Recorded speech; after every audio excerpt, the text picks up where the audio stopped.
A las madres agustinas que si me alargo mucho, que empiecen a toser mucho o muy fuerte, vaya cortando. No, hombre, no me voy a alargar mucho.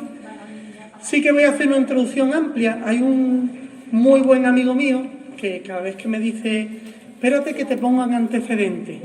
Y yo siempre le temo a los antecedentes que él me pone, porque empieza por Adán y Eva en el paraíso y de ahí hasta que llega al meollo de la cuestión, pues se alarga mucho, ¿no? Hace unos meses Kiko me llamó para que pronunciara hoy esta conferencia. No es una conferencia ni nada magistral, esto es fruto de mi reflexión, de fruto de mi oración. Os estoy muy agradecido de que me hayáis invitado a estar hoy aquí reflexionando sobre María Esperanza para los creyentes, porque a mí me ha ayudado muchísimo personalmente en mi oración personal y en mi tiempo de estudio a haber preparado estas palabras que ahora os voy a dirigir. Espero que os ayude, y más que palabras bonitas, os ayuden para vivir en cristiano lo que es la esperanza, ¿no? Lo primero el título que me dio Kiko fue María Esperanza para los creyentes. Y yo lo primero que he hecho ha sido irnos a la palabra esperanza, porque no es raro que conceptos tan cristianos y tan asumidos aparentemente de cara a la sociedad los haya asumidos. Nuestra sociedad es una sociedad cristiana, educada con raíces profundas en el cristianismo, pero no es extraño que finalmente esa palabra esperanza en el vulgo corriente de la calle tenga un significado distinto a lo que cristianamente es la esperanza. Y es así. El diccionario de la Real Academia de la Lengua Española dice que esperanza es un estado de ánimo que surge cuando se presenta como alcanzable lo que se desea. Cuando tú ves que lo puedes alcanzar, es cuando se presenta ese estado de ánimo, de esperanza. Esto no tiene absolutamente nada que ver con la esperanza cristiana. Recoge también el diccionario de la RAE una acepción, dice, en el cristianismo, virtud teologal por la que se espera que Dios otorgue los bienes que ha prometido. Se acerca bastante, pero no termina de sacarle todo el jugo a lo que es la esperanza. Si os hablo de las virtudes, los más jóvenes nos perdemos, ¿eh? Yo tampoco estudié el catecismo de memoria. Los más mayores sí que me decís perfectamente el catecismo, las virtudes, las 4 cardinales, las 3 teologales, pero vamos a recordarlo un poquito. Lo que voy a leeros ahora es del catecismo de la Iglesia Católica, ¿vale? ¿Qué es una virtud? Una virtud es una disposición habitual, no algo que yo hago esporádicamente, sino algo habitual y firme en hacer el bien, y permite a la persona no solamente hacer actos buenos, fijaos qué bonito lo que dice a continuación el catecismo, sino a dar lo mejor de sí misma. La persona no es que haga cositas buenas, no es que yo me porte bien en esto o en aquello, sino que la virtud me lleva a dar lo mejor de mí mismo, con todas sus fuerzas sensibles y espirituales. La persona virtuosa tiende hacia el bien, lo busca y lo elige en acciones concretas. Cuidado esta palabra, elección, que nos va a acompañar en el resto de la charla. La elección en acciones concretas. ¿Virtudes cuántas? 7. 4 cardinales y 3 teologales. Las cardinales son las humanas, las virtudes meramente humanas. ¿Cuáles son? Prudencia, justicia, fortaleza y templanza. No nos vamos a meter por ahí porque si no, eso es otra charla. Las teologales, las que más nos suenan. Todo el mundo tú dices virtudes y todo el mundo te dice fe, esperanza y caridad. Y los cofrades que nos movemos en este mundillo de las advocaciones y de no sé cuánto, y que nos gusta un poquito la iconografía, si nuestra Virgen de la Esperanza, pues ya nos buscaremos en el manto, en el palio o en la canastilla, meter la fe y la caridad para que estén las 3 virtudes, o en la corona, o en esto. Para que veáis también lo importante de la religiosidad popular, que gracias a eso no se nos cae de la cabeza cuáles son las virtudes cardinales. Teologales, fe, esperanza y caridad. ¿Qué son las virtudes teologales? Son las virtudes humanas que se arraigan en las virtudes teologales, que adaptan las facultades del hombre en la participación de la naturaleza divina. Es decir, las virtudes teologales son las que nos hacen participar de la naturaleza divina. que nosotros por el intercambio de Jesucristo, Jesucristo se ha hecho hombre siendo Dios, para que nosotros podamos alcanzar la condición, o sea, lo que decimos en la misa cuando el cura pone el agua en el vino, que el agua unida al vino sea signo de nuestra participación en la vida divina de quien ha querido compartir nuestra condición humana. Nosotros participamos de la vida divina por la encarnación de Jesucristo. Y las virtudes teologales se refieren directamente a Dios. Esto es muy importante, porque las virtudes son un regalo, un don de Dios. Se refieren directamente a Dios. Y disponen a los cristianos a vivir en relación con la Santísima Trinidad. Tienen como origen, método y objeto a Dios, uno y trino. Vale. Hasta aquí las virtudes teologales, no me voy a alargar mucho más porque si no, estoy aquí hasta mañana. Nos metemos ya en la esperanza. Hemos hecho una foto general, las virtudes de los dos grupos, cardinales teologales, dentro de las teologales, fe, esperanza y caridad. La virtud de la esperanza. Esto es la esperanza para un cristiano. Fijaos lo que voy a leer ahora. Fijaos qué distinto de lo que dice la RAE. La esperanza es la virtud teologal por la que aspiramos al reino de los cielos y a la vida eterna como felicidad nuestra, poniendo nuestra confianza en las promesas de Cristo y apoyándonos no en nuestras fuerzas, sino en los auxilios de la gracia del Espíritu Santo. Este año de pandemia, que hemos escuchado tantísimas veces hablar de la esperanza, no sé si por eso a lo mejor habéis elegido el tema de María, esperanza para los creyentes, pero al final hemos resumido la esperanza en todo va a salir bien. Y eso no es la esperanza es nuestra confianza en las promesas de Cristo, apoyándonos no en nuestra fuerza, ni en una vacuna, ni en la ciencia, ni en la investigación, ni en que la gente se quede en su casa, ni en que usemos la mascarilla, ni en el gel hidroalcohólico, sino en Dios y en los auxilios de la gracia del Espíritu Santo. La virtud de la esperanza corresponde al anhelo de la felicidad puesto por Dios en el corazón de todo hombre. El anhelo de felicidad puesto en el corazón de todo hombre. Y la esperanza es la que nos ayuda a tender continuamente hasta esto. Estamos en una casa de San Agustín y no podemos pasar la ocasión de nombrar y de citar a nuestro Padre San Agustín. Nos hiciste, Señor, para ti y nuestro corazón está inquieto hasta que descanse en ti. Esto es lo que dice el Catecismo con otras palabras. La esperanza cristiana recoge y perfecciona la esperanza del pueblo elegido por Dios y tiene su origen y su modelo en la esperanza de Abraham. La esperanza de Abraham en las promesas de Dios. Una esperanza colmada en Isaac y purificada en la prueba del sacrificio. Y aquí me vais a perdonar que me pare un poquito, porque a lo mejor ahora mismo no terminamos de poner en pie la historia de Abraham. La historia de Abraham es que Abraham recibe la visita de Dios. Abraham, que su mujer era estéril, eran ya ancianos, y Dios le promete no que va a tener un hijo, sino que va a ser el padre de una muchedumbre, de una multitud de hijos, más incontable que las estrellas del cielo, más incontable que la arena de las playas marinas. Fijaos qué pedazo de promesa hace Dios a Abraham. ¿Qué ocurre? Que entre que lo promete y no lo promete, Sara no se queda embarazada. Y dice el pobre de Abraham, nos hemos tenido que equivocar. Dios cumplirá su promesa, pero como mi mujer es estéril, me voy a unir a la criada de mi mujer, a la esclava de mi mujer, y así tendré un hijo. Efectivamente, nace su hijo Ismael, pero vuelve Dios de visita y le dice, me ha hecho trampa Isaac, perdón Abraham, esa no es la manera en la que vas a ser padre de una muchedumbre. Va a ser a través de que tu mujer va a dar a luz. Y entonces cuando Sara, ya anciana, estéril de toda la vida, es cuando concibe y tiene un hijo y tiene a Isaac. Pues no solamente tiene a ese hijo, sino que ahí Dios parece que empieza a cumplir la promesa, pero le pide un sacrificio. Dios le pide un sacrificio a Abraham. Sacrifícame a tu hijo. Y dice la Escritura, a tu único hijo. O sea, recalca al único hijo que tienes. Al otro la Escritura casi que ni lo cuenta ya. Al único hijo, a tu único hijo. sacrifícamelo, ofrécemelo en sacrificio.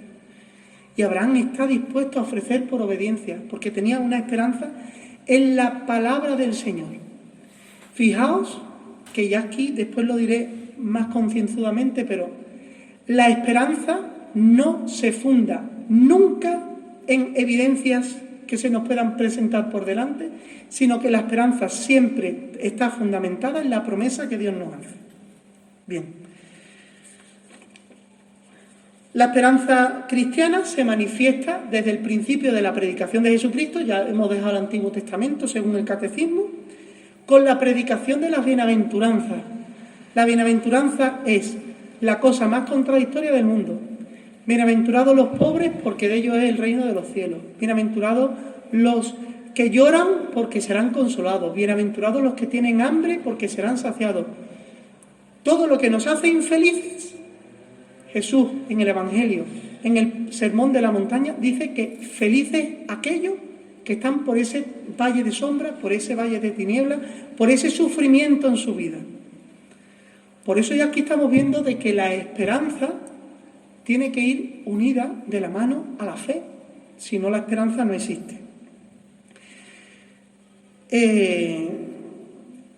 No me voy a alargar más en el catecismo y nada, ¿no? Ya sí que sacaron una especie de conclusión de lo que ha dicho el catecismo de la Iglesia, es que la esperanza tiene que estar firmemente anclada en la fe, o dicho de otra manera, ¿qué es la esperanza? La esperanza es del que espera con fe. Sin fe no hay esperanza. Habrá optimismo, pero no esperanza. ¿Y qué es la fe? Después profundizaremos en qué es la fe. Pero la mejor definición que hay de fe la tenemos en la carta a los Hebreos, capítulo 11, versículo 1, que dice que es la fe, la certeza de lo que se espera, la convicción de lo que no se ve. Nosotros esperamos la vida eterna y tenemos esa certeza y tenemos esa convicción porque lo esperamos y porque no lo vemos, pero confiamos en una palabra mayor que es la palabra de Dios. Ahora me vais a dejar un momento un poco friki, ¿vale? Que es la esperanza desde el punto de vista bíblico. La Escritura habla de la esperanza. Y para hablarnos de la esperanza, me vais a permitir que utilice dos términos hebreos que hablan de la esperanza. La palabra esperanza en hebreo no existe, existen dos términos y concretamente se traducen como esperar. Uno es yahal y el otro es kavá. Vale. Cajal, ¿qué significa cajal? Esperar por. Y hay un ejemplo muy claro que es Noé construyendo el arca esperando el diluvio. La palabra que aparece en la Escritura es cajal. Pero hay una palabra muy interesante que es la mayoría de las veces que se habla de esperar en la Escritura, en el Antiguo Testamento, utiliza esa palabra que es kavá. Kavá es esperar también, pero tiene una raíz en la palabra kaf, que significa la cuerda que está en tensión. Es decir, el que está esperando está en tensión a que se cumpla lo que se ha dicho. Con lo cual, la esperanza siempre es tensa y cada vez que se habla cada vez que en la Escritura, en el Antiguo Testamento, aparece la palabra esperanza en el sentido en el que nosotros la estamos estudiando, viene kavá, no viene cajal. Cajal simplemente es esperar. Pero la palabra kavá es una espera tensa, porque lo que se ha prometido o lo que se espera no se vislumbra, no se ve. Que la verdadera esperanza es la que no se ve, porque si la viéramos, dice la propia Escritura, ya no sería esperanza. Los profetas hablan continuamente de esperar la acción de Yahvé, y a lo largo del Antiguo Testamento tenemos pues toda la historia de la salvación, el pueblo de Israel que es deportado, y los profetas siempre hablan de esperar en el Señor, espera en el Señor. Ante la destrucción de la tierra, hoy estábamos escuchando en la primera lectura cuando vuelven del destierro, fijaos qué importancia tiene este esperar en el Señor, incluso que, si no me falla la memoria, en la antífona del Salmo que hemos ido repitiendo ha sido espera en el Señor, ¿cómo era? No me acuerdo. Saluda mi rostro del mío, pero efectivamente. Esperar en el Señor, ¿no? Esa palabra esperar en el Señor es la esperanza. Cuando nada tiene sentido, cuando todo se desmorona, cuando todo parece que ya está destruido, lo único que cabe es la esperanza. Por eso dice el refrán que la esperanza es lo último que se pierde. Hay un salmo, que es un salmo, el mayor salmo de desesperación. Yo creo que mis hermanas lo rezarán también a diario, que lo rezamos normalmente los religiosos y los consagrados por los difuntos. Desde lo hondo a ti grito, Señor, Señor, escucha mi voz, estén tus oídos atentos a la voz de mi súplica. Si llevas cuenta de los delitos, Señor, ¿quién podrá resistir? Pero de ti procede el perdón y así infunde respeto. Espera en el Señor, sé valiente, ten ánimo. O sea, espera. Siempre acabamos con espera en el Señor, como el centinela a la aurora. Aguarde el Señor a Israel como el centinela a la aurora. El centinela que está cansado de estar toda la noche despierto, está deseando de que salga el sol para que venga el relevo, para que termine su turno de guardia. Pues ese centinela, igual que aguarda con ansia la aurora, tiene que esperar Israel en el Señor, porque de él viene la redención, la misericordia, la redención copiosa. Fijaos hasta dónde llega lo profundo de la palabra kavá. Con lo cual ya aquí, os lo he dicho antes y ahora os lo digo de una forma rotunda, la esperanza no es el optimismo. El optimismo es elegir en cualquier situación que la historia va a terminar bien. Y vuelvo a poner el mismo ejemplo. Todo va a salir bien, todo va a ir bien. Todo va a ir bien, ¿pero por qué? ¿Porque juntos podemos y juntos somos muy fuertes? ¿O porque todo está en las manos de Dios? Es el gran discurso que, hombre, que el que lo quiera vivir, que lo viva, pero nosotros que somos creyentes y que nuestra fe y nuestra esperanza está fundada en un hecho mayor, no tiene sentido que digamos juntos podemos vencer al virus, porque ¿qué pinta Dios en toda esta historia? Si al final toda esta historia está en las manos de Dios. Y a la vista está que la solución no está ni en la vacuna ni en nada, porque ahí están gente vacunada que se siguen contagiando. O sea que al final todo lo que no nos lleve a hacer una referencia de Dios es una referencia equivocada, ¿no? Además, la esperanza, os lo he dicho antes y lo vuelvo a recalcar ahora, no se funda en las circunstancias ni en las evidencias que tenemos alrededor. La esperanza se funda en una promesa dada por Dios. Dios ha dado una promesa y porque nos fiamos de Dios y porque confiamos en Dios, tenemos esperanza de que Dios cumplirá su palabra. Esperamos que Dios cumpla su palabra, pero no porque veamos nada.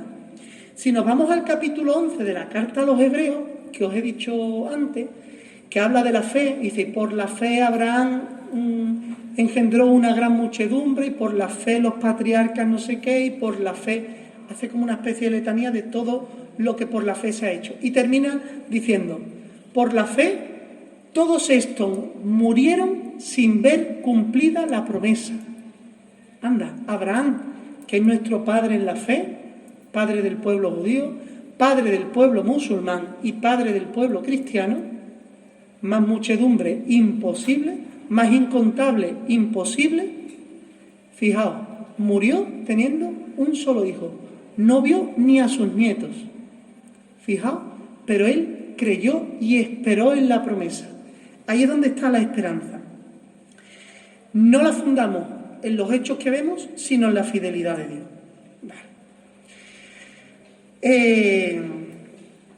El pueblo de Israel es una auténtica pena que los cristianos, más concretamente nosotros católicos, tengamos un desconocimiento grandísimo de la Escritura y tengamos un desconocimiento grandísimo del Antiguo Testamento, porque en el Antiguo Testamento, además de batalla y de muchas historias, se nos narra la pedagogía de Dios. Y hay una cosa que hace el pueblo de Israel muy interesante y que yo os recomiendo a que la hagáis en vuestra vida. El pueblo de Israel, cada vez que se enfrenta a una crisis, a una situación dura, a una calamidad, hace memoria y mira hacia atrás. Mi padre era un arameo errante, Dios no sé cuánto, nos entregó una tierra, estuvimos en Egipto, los egipcios nos esclavizaron, pero Dios nos liberó con mano fuerte, con brazos extendidos, nos condujo por el desierto, nos quedamos sin agua y nos dio agua de la roca, nos quedamos sin comer y nos dio el maná caído del cielo, protestamos porque estábamos hartos del maná y cayeron las codornices y cuando ya parecía que no podíamos más, pues nos entregó la tierra prometida, que nos la entregó. Y aquellos muros fueron cayendo a medida que íbamos pasando y hemos tenido la gracia. El pueblo de Israel continuamente hace una apuesta por la esperanza y no mira al futuro, mira al pasado para ver que Dios cumple su promesa siempre. En el Nuevo Testamento ya no es la palabra kavá, porque el Nuevo Testamento no está escrito en hebreo, sino en griego, y la palabra que se utiliza es el pis. ¿Y qué significa el pis? Ya sí es concretamente esperanza. Pues el pis está fundamentado en un hecho: Jesucristo muerto y resucitado. Los primeros cristianos fundamentan su esperanza en una persona, Jesús de Nazaret, que ha vencido para siempre al pecado y a la muerte. Y no hay nada más contradictorio que, fijaos, que la mayor de las victorias, el mayor de los triunfos, sea de un crucificado. Aquel que, dice la propia Escritura, maldito el que pende del madero. Con lo cual, los primeros cristianos no se fijaban en el optimismo, en las probabilidades, sino elegían esperar en Dios. Y vuelvo a insistir esta palabra: elegir esperar en Dios. Ante la desesperación, el cristiano elegía esperar en Dios. Esta ha sido la fortaleza de los mártires. Cuando en el circo iban a salir los leones, los mártires tenían fuerza ante el martirio porque tenían su esperanza bien fundada. Y ojo, lo que veían sus ojos era que el león iba a salir por la puerta y se lo iba a comer, o que lo iban a descoyuntar, o que los iban a crucificar, o que los iban a quemar, o que los iban a lapidar. Eso es lo que veían sus ojos, pero sus ojos de fe confiaban en una promesa, en la promesa que Jesús les había dado. Por tanto, para los cristianos, tener esperanza es voltear la mirada a Cristo resucitado. Me encanta que las hermanas han puesto ahí el resucitado, que es eso, concretamente, voltear la mirada a Cristo resucitado. Nosotros de la esperanza escuchamos hablar fundamentalmente en el Adviento.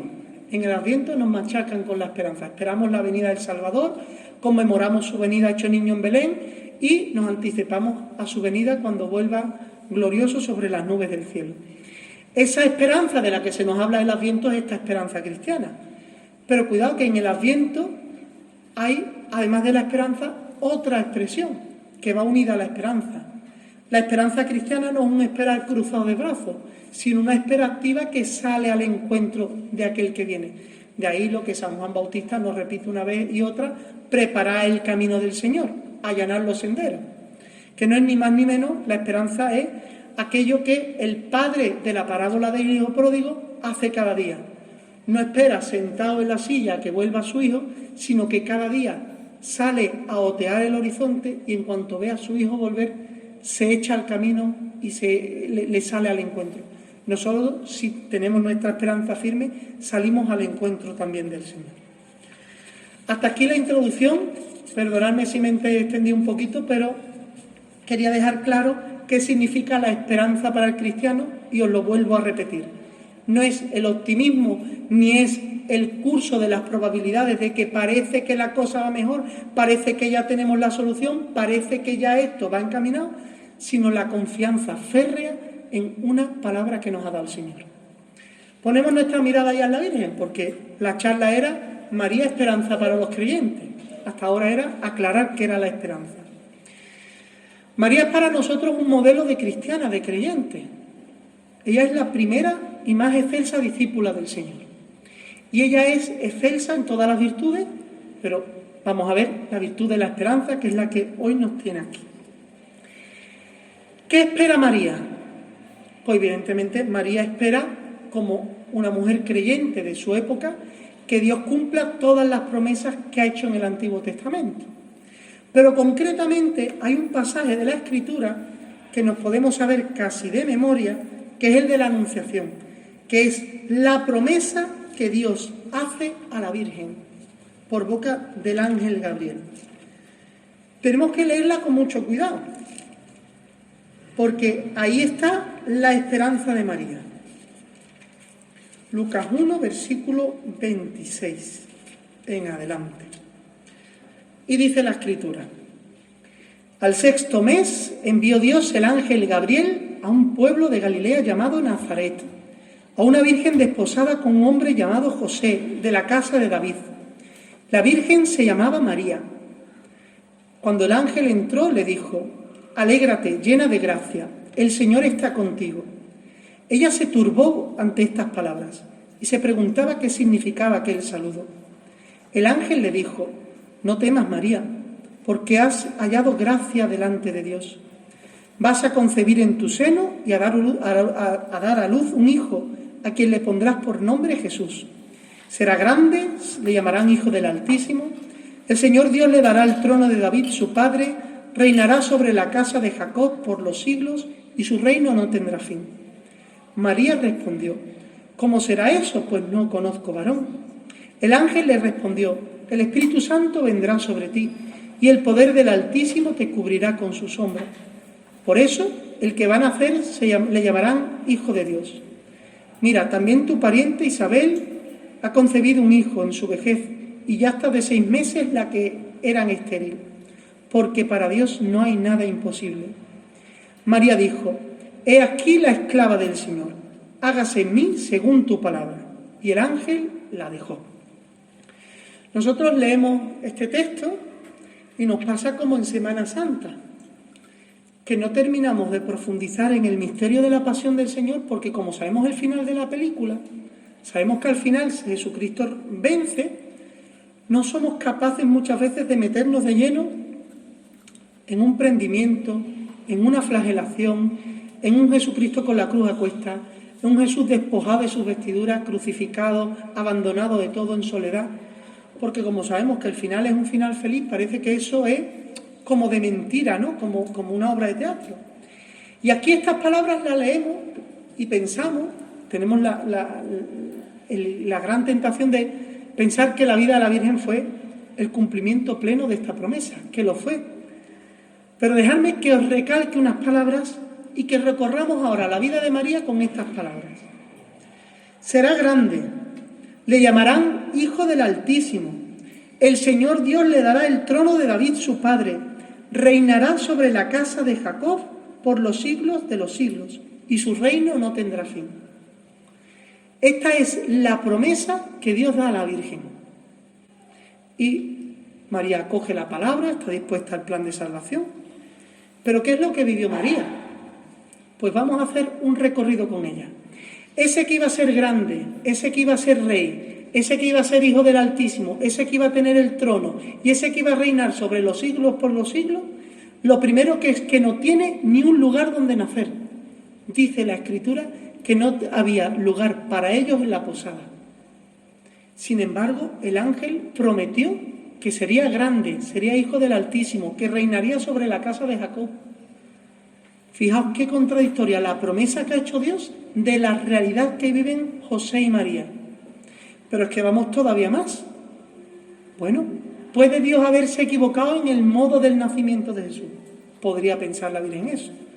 Pero no preocuparse que cuando vayamos al templo, a la casa de Dios, nos van a poner la alfombra roja, nos van a tocar las trompetas, las palmas, las petaladas y todo por lo alto. Nada. Un anciano que estaba allí siempre, que ni pinchaba ni cortaba en el culto del templo, era un hombre piadoso de los que tenemos en nuestras iglesias, y Ana, también una profetisa, viuda desde su juventud, que servía al Señor con oración y ayuno. Si me permitís la expresión, de los que nosotros diríamos que están locos. Este todo el día en la iglesia, este nada más que piensa en Dios, este nada más que habla de Dios, este nada más que... Esos son los que reciben a Jesús cuando se presenta en el templo. ¿Cómo resonarían en la cabeza y en la mente de María estas palabras? Será grande, será Hijo del Altísimo, el Señor le dará el trono de David su padre, reinará sobre la casa de Jacob. Pero es que seguimos. ¿Y seguimos con qué? Con la huida a Egipto, seguimos con que tiene que después volver a su casa, que pasa por el hijo de un carpintero, un niño absolutamente normal que hasta se pierde cuando tiene 12 años. Y ya si hablamos de la vida pública de Jesús, ya es para jalarnos de los pelos, porque dice la Escritura, el Evangelio de Marcos, que la familia de Jesús pensaban que había perdido el sentido. Pensaban, porque antes dice el Evangelio que no tenía tiempo ni para comer el Señor. Y María diría, ¿esto qué es? Porque la acción de Dios siempre es tan sorprendente. Nosotros pensamos que Dios va a actuar de una manera y Dios actúa de una manera tan sorprendente. Y María tenía esta promesa y nosotros sabemos que esta promesa se le cumplió. Pero ella, mantener la esperanza en estos momentos. Nos vamos al momento cumbre de la pasión. En ese momento cumbre que el Evangelio de Juan nos presenta a María de pie, y esta expresión es muy fuerte. María no está derrumbada. Los artistas, cuando estáis celebrando los 50 años de la hechura de la Virgen, pero los artistas cuando han hecho las imágenes, lo han hecho, yo creo que la mayoría de ellos, aparte del don del arte que tienen, con una unción muy profunda. ¿Vosotros habéis visto a alguien que cuando llora está guapo, está guapa? Es muy curioso contemplar a María llorando guapa. Yo creo que a todo el mundo nos han dicho de chicos, cuando llorábamos por cualquier cosa, no llores que te pone muy feo. Y es verdad. La serenidad que tiene el llanto de María, el dolor de María al pie de la cruz, es un dolor, pero es un dolor esperanzado. No es bíblico, pero yo creo que Mel Gibson lo hace perfectamente en la película La Pasión. Ahora mismo el vello de punta. Cuando Jesús se dirige a María y le dice, ¿ves, madre, cómo hago nuevas todas las cosas? Eso que tenemos en el libro del Apocalipsis, qué fuerte, como María acoge con esperanza ese momento que a los ojos de todos es un fracaso absoluto. No había luz, hubo hasta un terremoto, se ocultó el sol con aquel eclipse. En medio de la mayor de las tinieblas, cuando hasta los cimientos de la tierra tiemblan, María permanece firme por la fe y mantiene la esperanza. Cuando uno hace ejercicios espirituales y empieza en la 4ª semana a ver las apariciones del resucitado, San Ignacio de Loyola, la primera de las apariciones la contempla que Jesús se aparece a María. Y además es muy gracioso porque dice San Ignacio que el Evangelio no recoge esa aparición del resucitado porque no hacía falta recoger. Estaba claro que a la primera persona a la que Jesús se le iba a aparecer era su madre. No vamos a entrar en vicisitudes de esto, de lo otro. Piadosamente es una idea muy bonita, pero María mantuvo siempre la esperanza. Pero es que mantuvo la esperanza hasta después del resucitado. 50 días después de resurrección, celebramos Pentecostés y nos dice el libro de los Hechos de los Apóstoles que los discípulos, los apóstoles, estaban con las puertas cerradas por miedo a los judíos. María está allí, es el núcleo sobre el que se fundamenta la primera comunidad cristiana. Y es la oración de María, es la fortaleza de la esperanza de María la que hace posible la fundación de la Iglesia. La que, como la gallina recoge a los pollitos, ¿no? Como la clueca recoge bajo sus alas a los pollitos. Tener esta visión de María, que no fue una vida fácil, sino una vida en la que los ojos de la carne mostraban el mayor de los fracasos, pero los ojos de la fe nunca dejaron de esperar esta promesa: será grande, será llamado Hijo del Altísimo, el Señor Dios le dará el trono de David, su padre, reinará sobre la casa de Jacob y su reino no tendrá fin. Esa esperanza firme que tenía María en la promesa que Dios mismo le había hecho es la que fundamenta a la comunidad cristiana. Sin esperanza, sin esta espera de la resurrección y sin esta espera, que es la segunda espera, no os vayáis de Jerusalén hasta que no recibáis la fuerza de lo alto. La esperanza que tiene el cristiano es que Dios mandará al Paráclito, el defensor, el Espíritu de la verdad, el ayudador, el auxilio del Espíritu Santo, y sin este auxilio del Espíritu Santo no podemos ser cristianos. Y los cristianos tenemos abandonadísimo al Espíritu Santo. Menos mal que en las oraciones vienen con el Padre y el Hijo. Si no, es que ni lo nombrábamos. El Hijo, al hacerse hombre, lo tenemos muy cercano, muy tangible, muy fraterno. El Padre es el Padre Celestial, pero el Espíritu lo tenemos totalmente abandonado. Y es la esperanza la que nos engendra en el Espíritu. Hay muchos saludos iniciales en la Eucaristía. Normalmente decimos: la gracia de nuestro Señor Jesucristo, el amor del Padre y la comunión del Espíritu Santo esté siempre con vosotros. Pero hay un saludo inicial hermosísimo, que es el que he querido hacer hoy, que es: el Dios de la esperanza, que por la acción del Espíritu Santo nos colma con su alegría y con su paz, permanezca siempre con vosotros. Y es que esta esperanza es la que nos permite mantenernos en paz y con sosiego. Por eso María está firme al pie de la cruz, porque estaba fundamentada en la esperanza. Nosotros, ya que hemos visto a María y que eso, nos vamos ahora al Concilio Vaticano II, nos vamos a la Marialis Cultus. Es hermosísimo. Yo soy andaluz y me gusta un montaje de un altar más con tonto un lápiz. Pero tenemos que profundizar nuestra fe. Y esta fe, nos dice el concilio una cosa muy interesante, que dice que el verdadero culto y la verdadera devoción a la Santísima Virgen no consiste en un sentimiento. ¿Quién no se emociona con la Virgen de los Dolores ahí fuera cuando tocan Dolores Nazarenas? Hay que tener muy mal gusto para no emocionarse en ese momento, ¿vale? Pero la fe no se fundamenta en eso. La fe es que yo la miro tanto y la quiero tanto que trato de imitarla, especialmente en sus virtudes. Qué orgullo tenemos los hijos de irnos pareciendo a nuestros padres, y especialmente cuando nuestros padres van cruzando a la otra orilla. A mí el mayor piropo que me podéis echar es: ¿qué te pareces a tu padre? El mayor piropo. ¿Cuánto se alegrará la Virgen cuando nos mire y vea en nosotros cualidades de ella y diga: se parece a mí?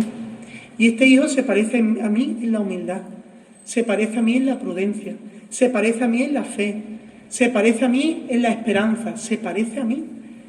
El mayor altar de cultos que nosotros podemos hacer a la Virgen es imitarla, especialmente en sus virtudes. San Juan de Ávila tiene una expresión magnífica que dice: quererla mucho e imitarla poco, poco avanza, poco aprovecha. Concretamente dice San Juan de Ávila. Nuestra esperanza se ancla en María porque ella para nosotros es modelo de esperanza. Pero como la charla, el título de la charla, y ya estoy terminando, y fijaos cuándo voy a desembocar con el título de la charla, me perdonáis toda la introducción, que es María, esperanza para los creyentes. ¿Por qué ella es modelo de esperanza para nosotros? Ya lo tenemos claro. ¿Pero por qué ella es mi esperanza? Pues porque María también nos la define así el Concilio Vaticano II como la omnipotencia suplicante, la que suplicando todo lo puede. Y tenemos un pasaje magnífico en el Evangelio de Juan, en el capítulo 2, cuando María intercede por aquellos novios en aquellas bodas de Caná. Nosotros interpretamos terriblemente mal este pasaje.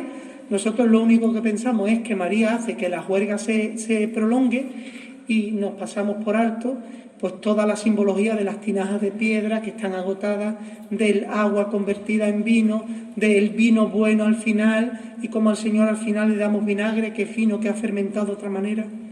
Para no extendernos ahí, María como intercesora, María está siempre pendiente de nuestras necesidades. Y está claro que si María es Madre de Dios, y esto no lo podemos negar porque es Madre de Jesucristo, pero Jesucristo es la cabeza de la Iglesia y nosotros somos miembros de la Iglesia. Y si María es madre de la cabeza, es madre del resto del cuerpo.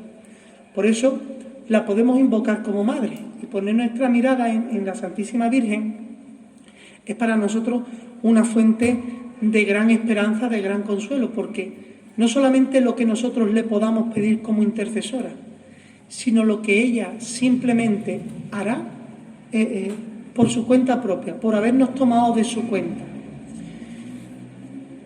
Os hago una confesión. Cuando Kiko me llamó, no me acuerdo, pero hace un montón de meses, y me pidió que el 24 de septiembre viniera a dar esta charla, esta conferencia. Para mí el 24 de septiembre tiene una carga muy especial. Le tengo un día al que le tengo muchísimo cariño. Hace 19 años hoy que hice un voto de esclavitud a la Virgen, no con la metodología de San Luis María Griñón de Montfort, sino con la del fundador de las monjas de mi parroquia. Ya no están tampoco allí, las esclavas de la Inmaculada Niña.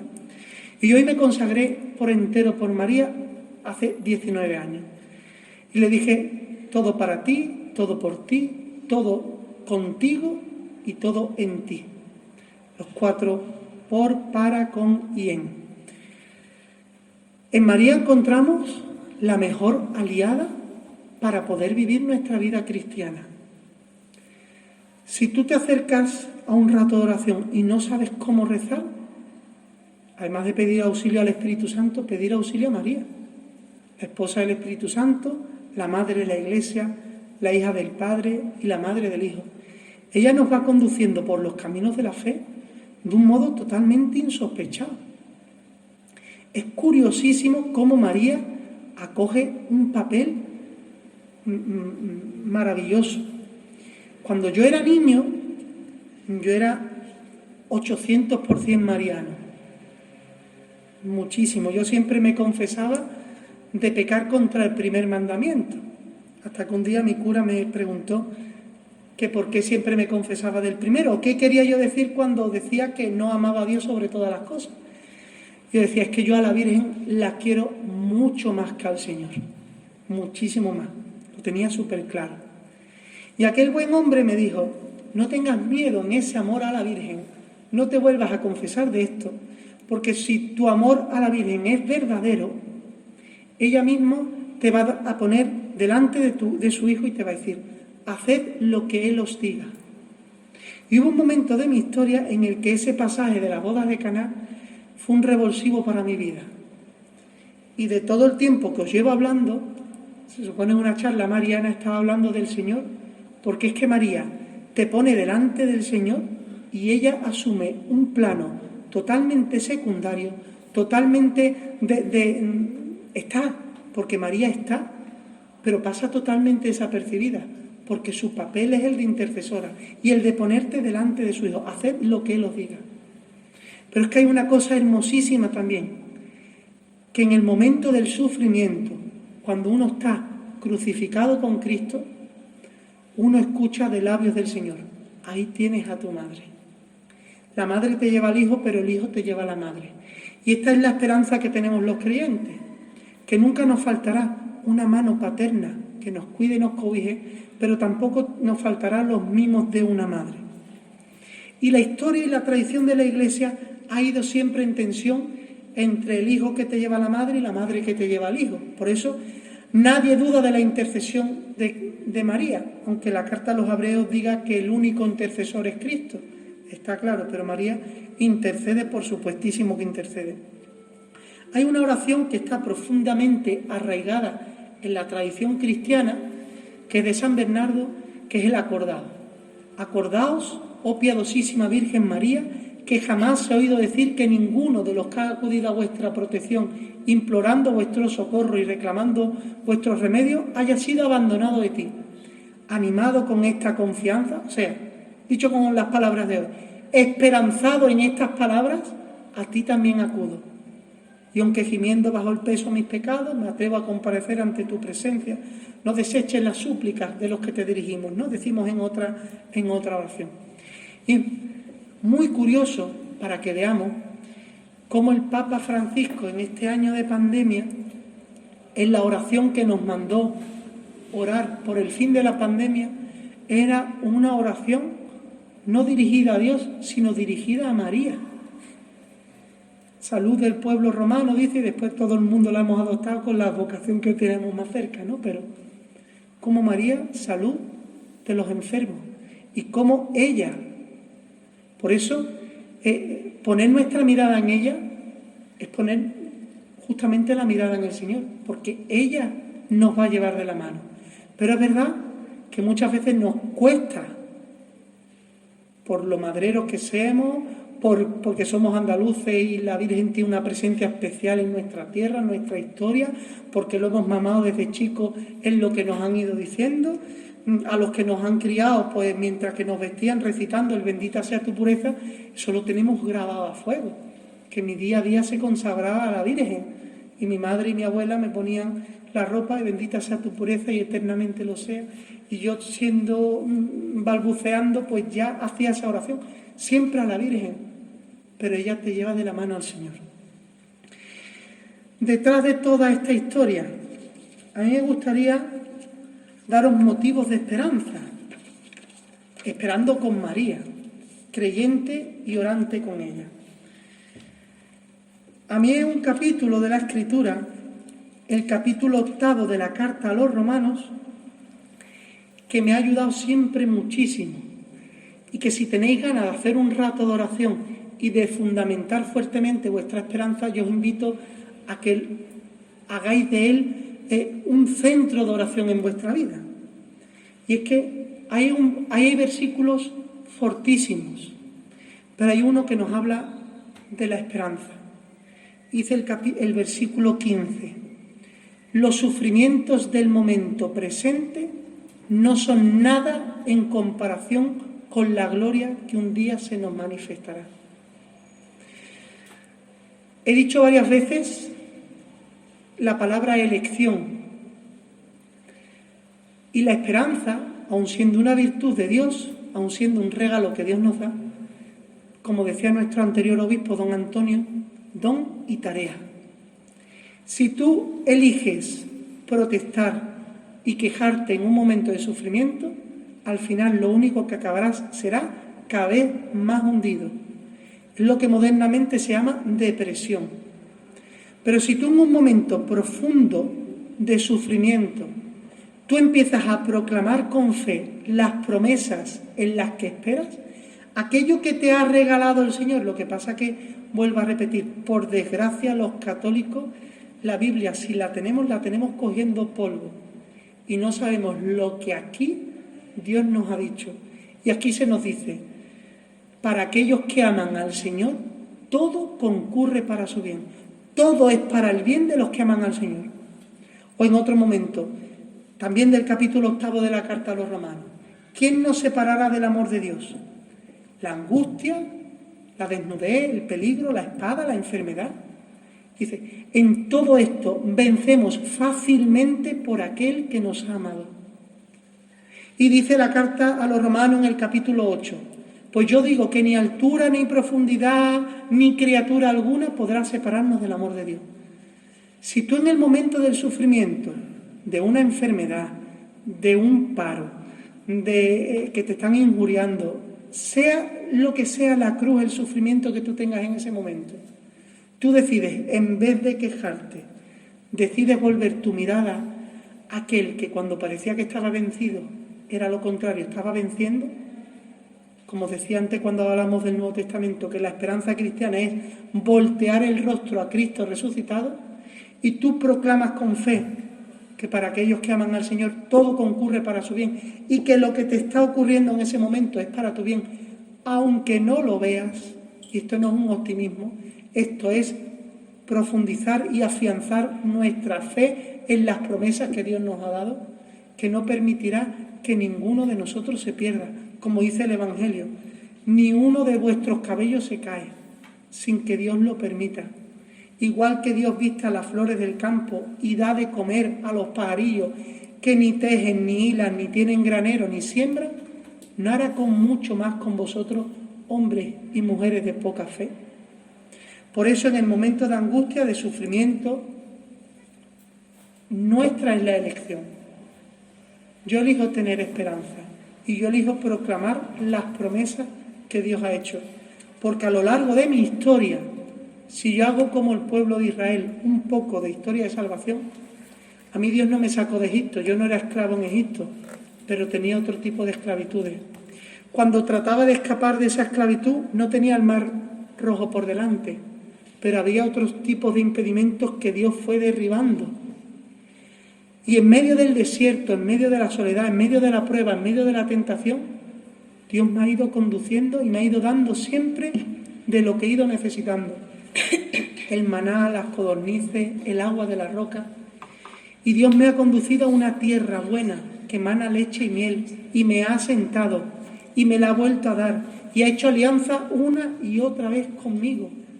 Y como me ha rescatado siempre, y como nunca me ha fallado, sea cual sea el sufrimiento que yo tenga en este momento presente, igual que María confió en aquellas palabras que el ángel le había dicho, igual yo decido hoy proclamar la misericordia del Señor, que es siempre una palabra de salvación.